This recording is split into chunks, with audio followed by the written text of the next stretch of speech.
Hello everybody. Today we discuss on the concepts pertaining to elasticity of demand. This follows last week's deliberations on the various factors that determine the variables that determine demand. So elasticity refers to the magnitude of a response in the demand for a product or service to a change in an independent variable. So any of the determinants of demand could change, and that could affect the sales of that product or service. This change is largely measured in terms of the percentage change in a product's or services sales that results from a percentage change in the other variable. That is the definition of elasticity. We normally take up four types of elasticity: price elasticity, income elasticity, which are self-explanatory; cross elasticity, where we are looking at substitutes, and also complements, where those are the areas which are covered in cross elasticity. And finally, promotional or advertisement, which are crucial for promoting sales of commodities or goods. So price elasticity is the percentage change of demand of the commodity because of a change in price. And that is the ratio of the percentage change in the quantity of a commodity demanded per unit of time to the percentage change in the price of that commodity. This is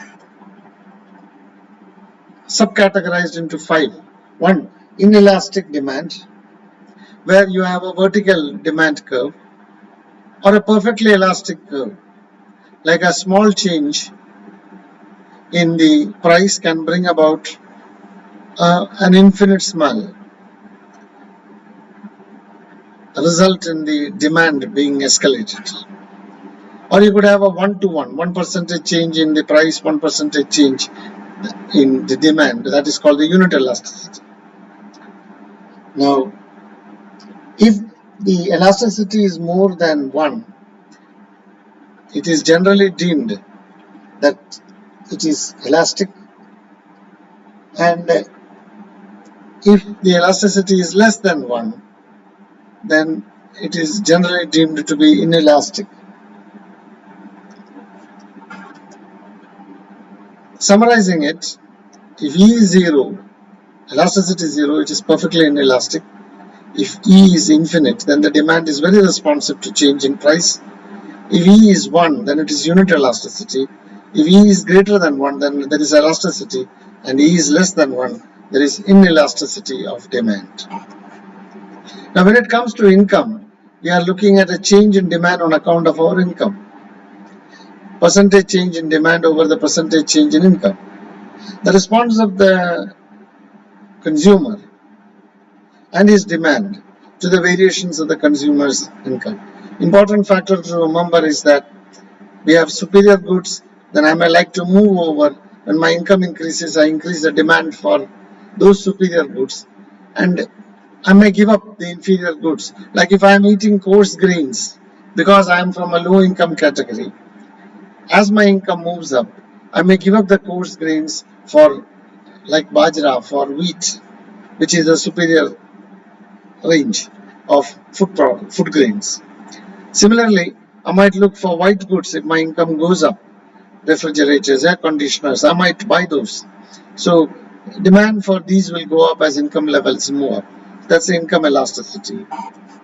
The cross elasticity, as we discussed, is where the ratio of percentage change in the amount of commodity purchased per unit of time is measured in terms of the percentage change in the price of the commodity. So we are looking at substitutes like tea and coffee, or pen and pencil, or we are looking for complements like petrol and car.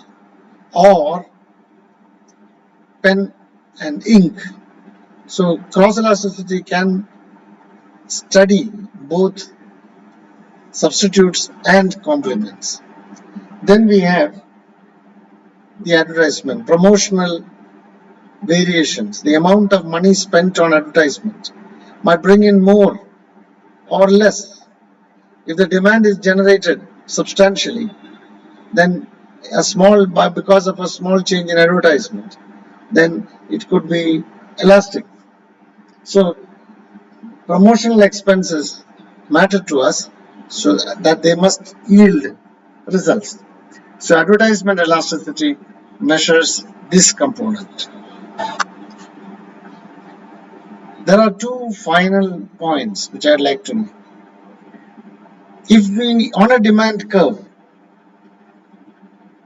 we examine the coefficient of price elasticity of demand, we call it the arc elasticity. As compared to that, the coefficient of price elasticity of demand at a particular point on the demand curve is called a point elasticity. So if you are looking at this curve, you will find that when the price moves down from Y1 to Y2, you have got the quantum of demand moving from X1 to X2. You got 2 points here. You got point 1 and you got point 2. If you look at point 1 and point 2 separately, you got the point elasticity of demand examined. Whereas if you look at the range from 1 to 2, then you examine the arc elasticity. And that is why, while point elasticity measures in response to a change in the other variable at independent position on the demand curve, there can be at any position on the demand curve. The arc elasticity measures over a range, a given range of the demand function. Thank you so much.